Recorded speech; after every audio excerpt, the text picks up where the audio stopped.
Are we on? Are we on? Welp, I'm fired. Oh man. Welcome to the Charlie Atherton show. It's good that I finally did this. Good that I finally got my own medium here, but it's kind of under some shitty circumstances. Welcome. Episode 418. Gonna come out 419. Happy Tuesday by the time that this comes out. You know what? I'm not gonna start this off sounding like a bitter ex. That would just be the worst advertisement that I could do for my own show. But for those of you that used to listen to me, come through your airwaves, your car radio waves, since you were spilling Jaeger on your prom dress, welcome. And thanks for giving me such a boosted audience so fast and so early. That feels good after you get walked out of the building with guys holding some metal devices in their hips on a holster, if you know what I mean. Shout out my MMA community. As of you know, I'm mostly an MMA presence on Twitter.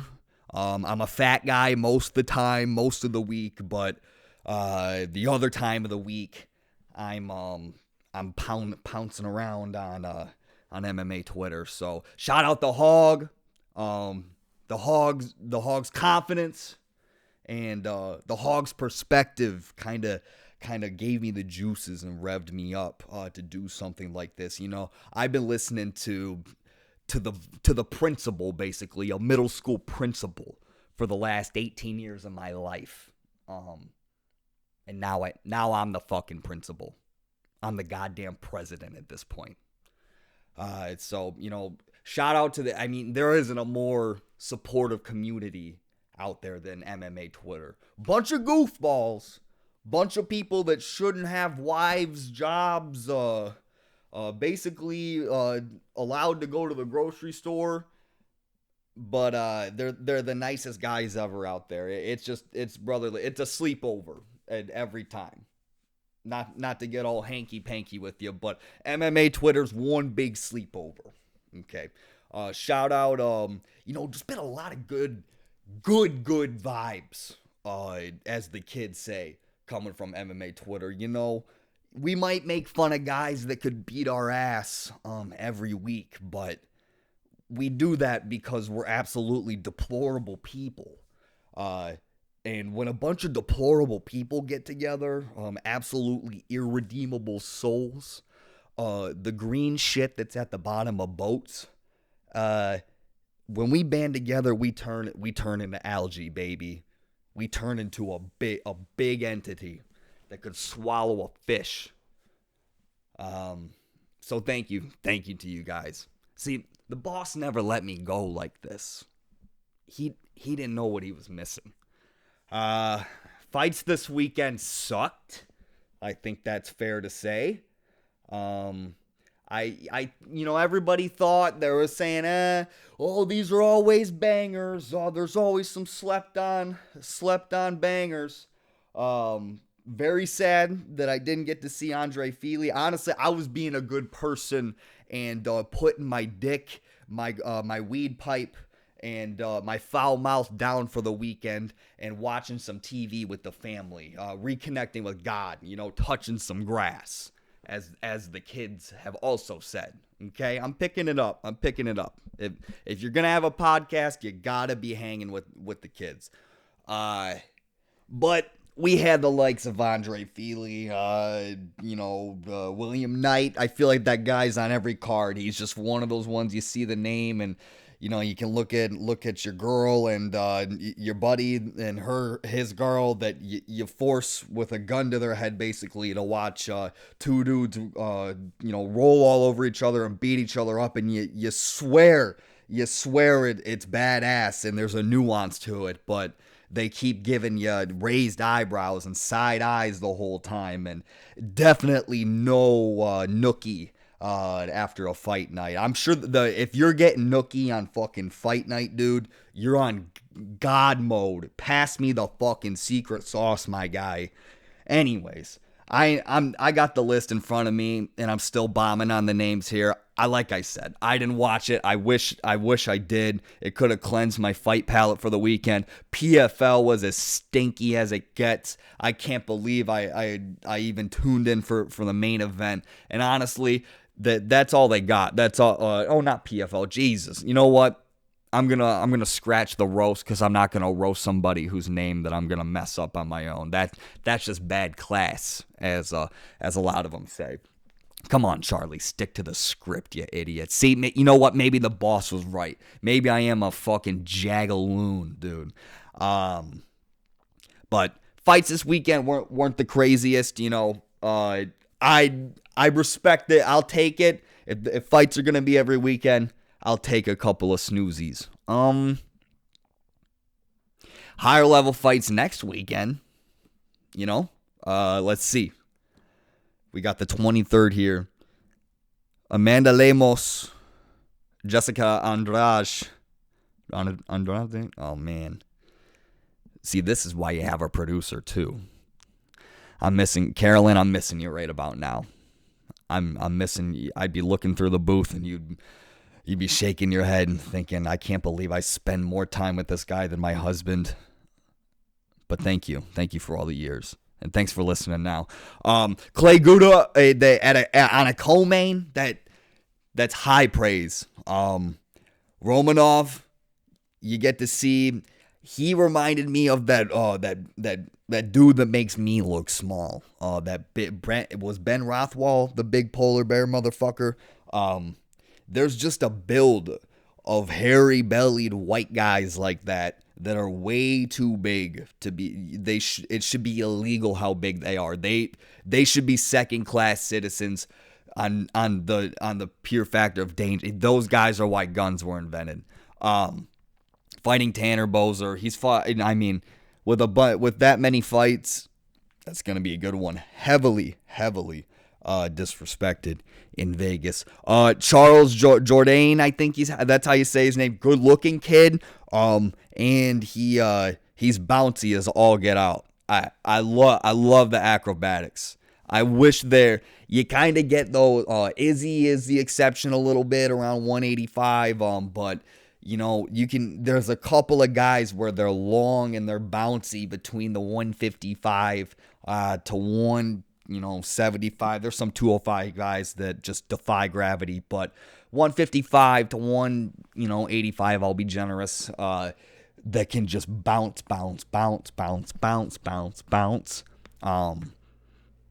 But that's it. I like how on the early prelims, I love when there's a guy that's 0-1 that starts it out.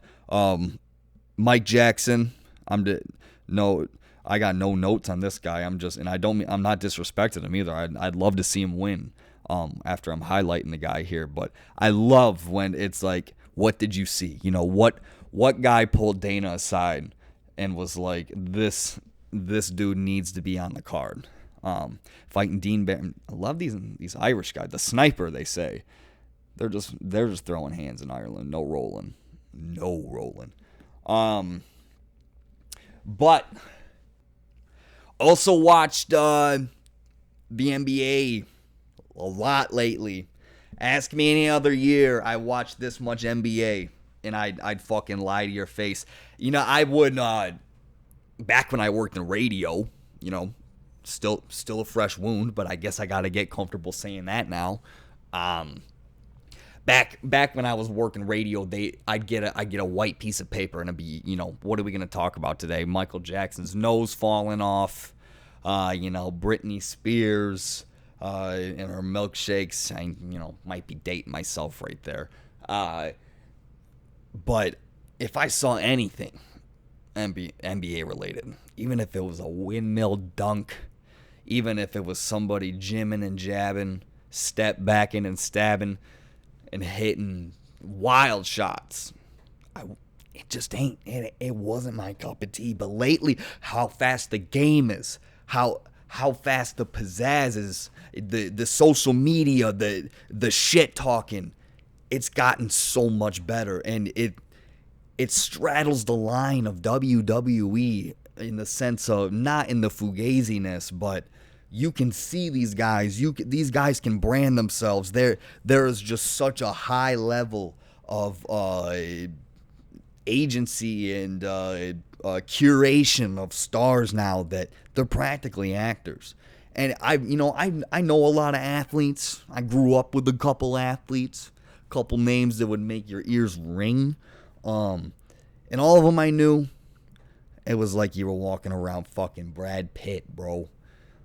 They just got a different smell, a different air to them. They're special people. I believe in serendipity from knowing these people. They're God-born. They're God-made. They're from the stars. We are here to aid and rake the ground for these people. And the talent has just gone so far up. Zach LaVine, the Bulls limping into the playoffs, and Zach LaVine, and the guy they compare to Jordan, what's his name? Used to play for the Raptors. Man, Mr. Midrange. Not missing. The betting's been good too, but don't, for the love of God, don't tell my wife. You can't lose your job and still play the books. My God, imagine you're going out to Applebee's and you're pretending, my kid's gone. He's out of college. He comes home. I'll still take him to the best spot in town and, get dinner. That's what you do when you're dad. But imagine, your wife's across from you as she's looking up. She's thinking about what she's going to watch when she gets home. And you're sitting there going, damn, I can't decide if I want to put 10 on the Jazz winning the first quarter or, but, oh, man, see, I could riff better if I watched them better. But the play-in games were the highlight of the weekend. That could possibly be the new wild. Amazing what happens when these guys try. When no sport gets more regular season slack than the NBA and maybe baseball. But stinky winky this year. Baseball is slow. What's new, bro? What's new? Baseball coming on sounds like 60 Minutes coming on. My God. But the play, Trae Young debuting the playing game. It's like when there's a wild card weekend and there's a young quarterback you want to see just dish it. There's an old vet that he's due to get into the playoffs and we're gonna have that in the NBA now. We're gonna have a fast team that can't play good defense will probably be around that 8th seed, 9th seed area. You'll get a fast, flashy team, young team that's on the a fringe team that's almost making the playoffs, and you'll get to see them battle it out with a known team or another team of equal caliber.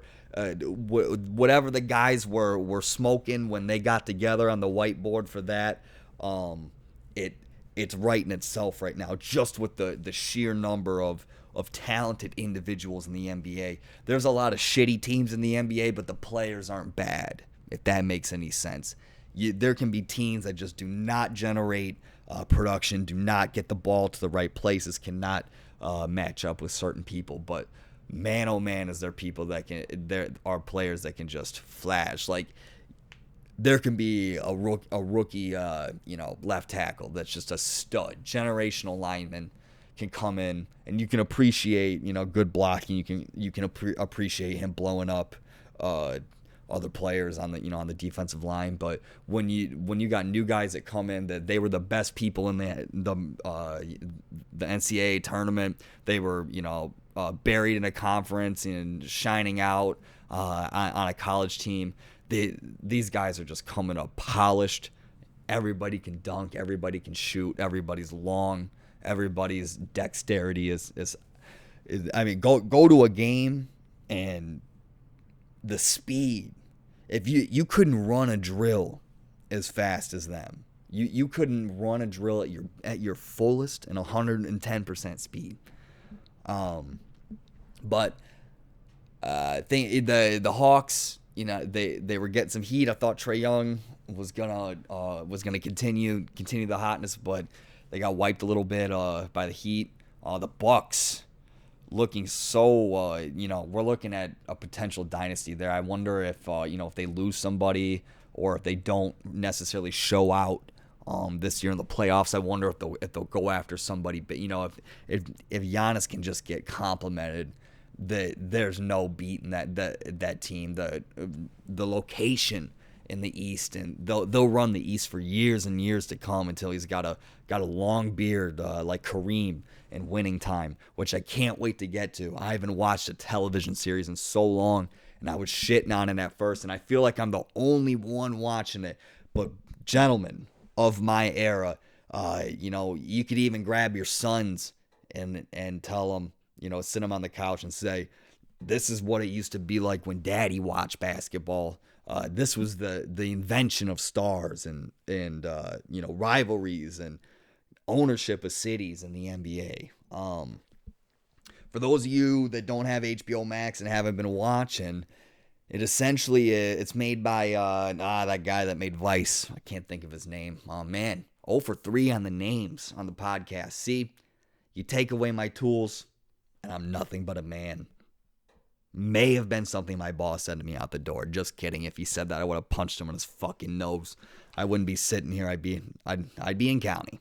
Anyways, probably need to chill on that. But it's Winning Time. I was giving the synopsis. It's hyper real, hyper fiction, hyper historical fiction, just like everything now. You know what I mean? Everybody's trying. You can't make it look like the past. Though there's no way to explain to these kids the nuance of what it was like growing up in the 70s, 80s, and 90s. Even the 90s.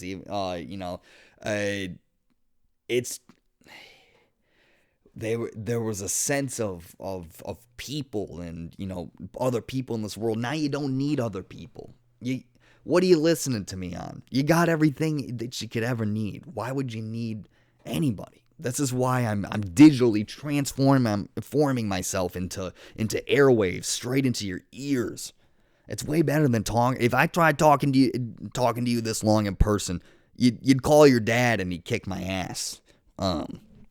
But it's a little reminiscent of Boogie Nights. Maybe that's just John C. Reilly, ringing. He's dancing all over the screen. I thought he was overacting a little bit at first, and I don't know. I didn't pay attention to Jerry Buss at all back in the day, but I take his word for that's how he acted. And as the series goes on, he just gets comfortable into that role, and you root for him. You don't think he's some big shot. He's not flashy like the fucking millionaires nowadays. Everybody's got to go box somebody in the head.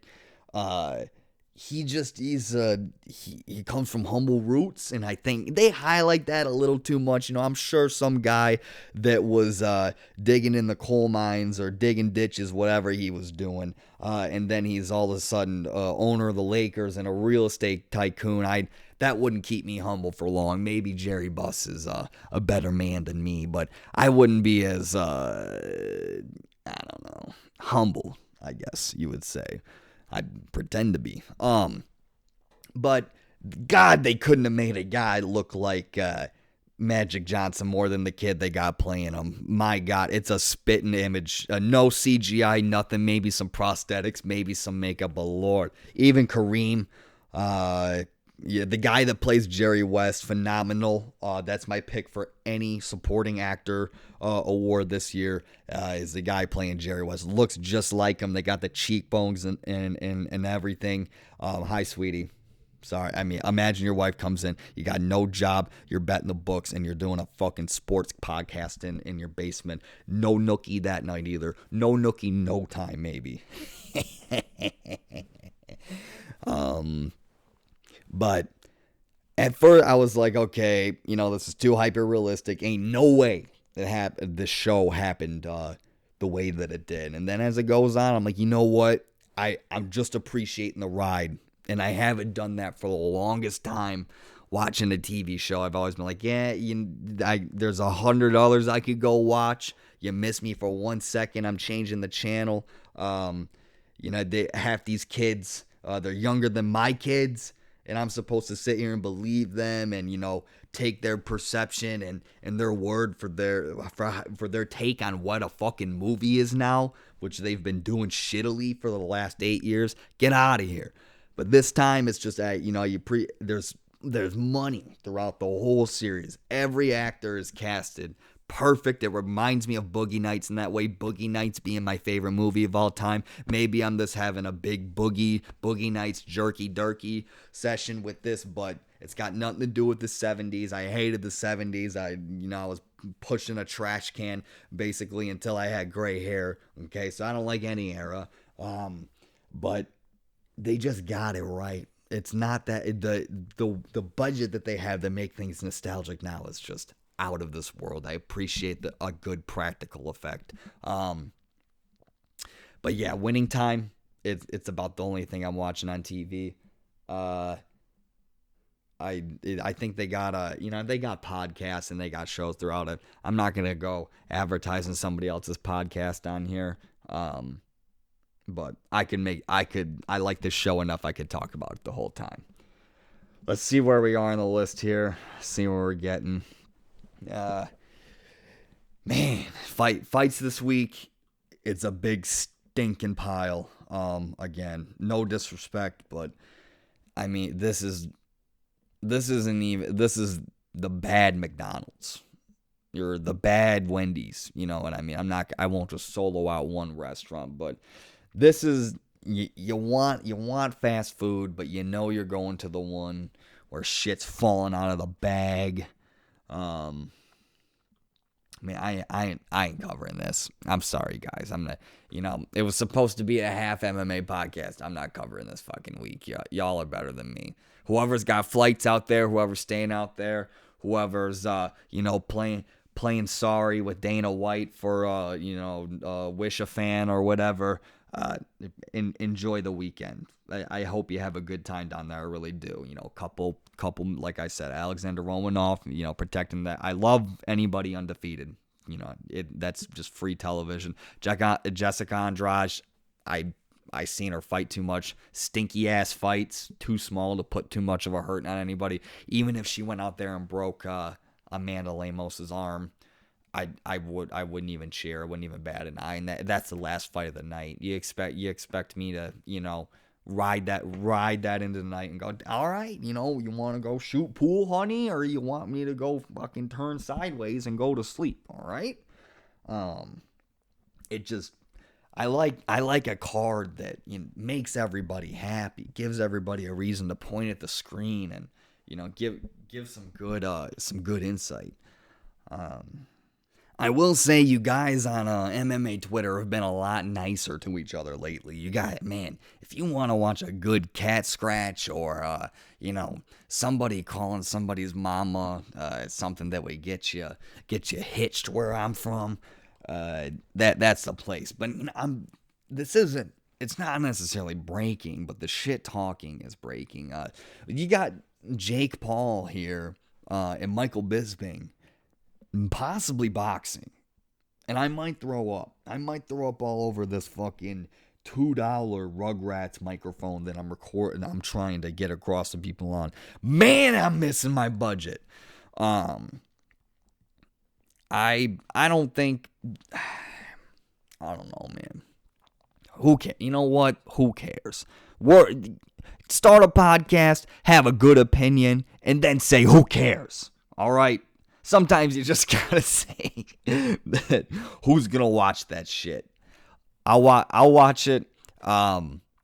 If they put it on a night where there's other stuff on and we're at somebody's house, they've tended to do that. They've tended to put, boxing matches on, like 4th of July or, Labor Day weekend, a Saturday where everybody's together. Then we'll put it on for for the fodder. But other than that, you won't catch me even clicking. It'd take me 3 clicks to watch that, and it ain't even worth 3. I've heard in a couple rumors. You can tell I'm scrolling the rumors. A couple rumors about John Jones, Stipe. I'll believe it when I see him, man. You want to talk about a Saturday filler or an ass filler? A chair filler, excuse me, ass filler. Good God, Charlie. Thank God this is the podcast, man. Next time John Jones fights, that's when I'll get nookie. You want to talk about a topic that's graced the whole episode to have a resolution? That's when it'll be. When John Jones walks out with his crew, probably shouts to the ceiling, place will go nuts. If they're giving Trump a standing ovation, a rockin' stadium ovation, they're giving John Jones a standing ovation. If the MMA community's good at anything, it's cheering on sheer villains. I'd love to see it. Love to see the pay-per-view numbers when that comes out, because there's just been so much venom and so much speculation with Dana and other heavyweights, other fighters, and what I feel like a John Jones pay-per-view summary would drive. You know how Rogan got the Spotify deal and everybody was like, "This is great. We're all gonna make more money." I feel like the same will happen with fighters a little bit. I mean, John Jones is John. Dana fucking, puts his finger in his ear, rubs it twice so he can fucking hear you, and leans his ear in and goes, what? No, are you John Jones? Okay, didn't think so. You'd see some tabloid like that, everybody would fucking lose their mind. Uncle Dana, Dana's the boss. I get it. But what do you know what? You want to be interactive, you want to give me something. I'd love to talk about this in the next episode, which will be out in a couple days. What do you think John Jones makes? What do you think he takes home in his first fight back? Because it's happening. He's getting one more in.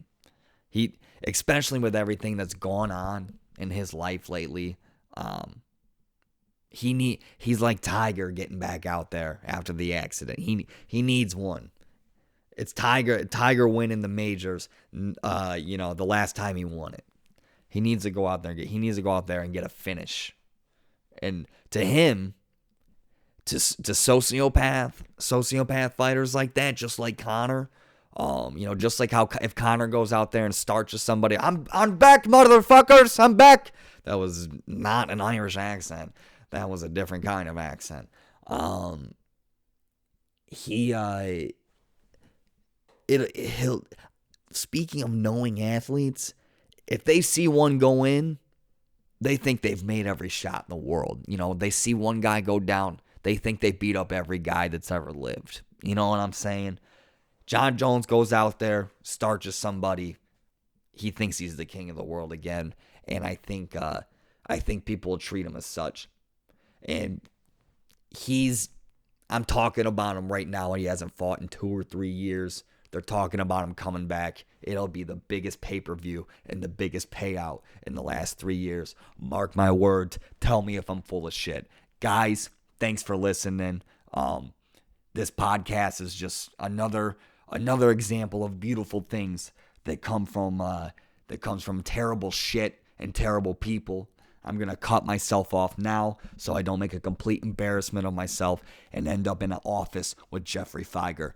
Thank you very much. I love all of you. God bless MMA community. God bless Steven Toast. God bless Chaka Toast. Great people. Love y'all.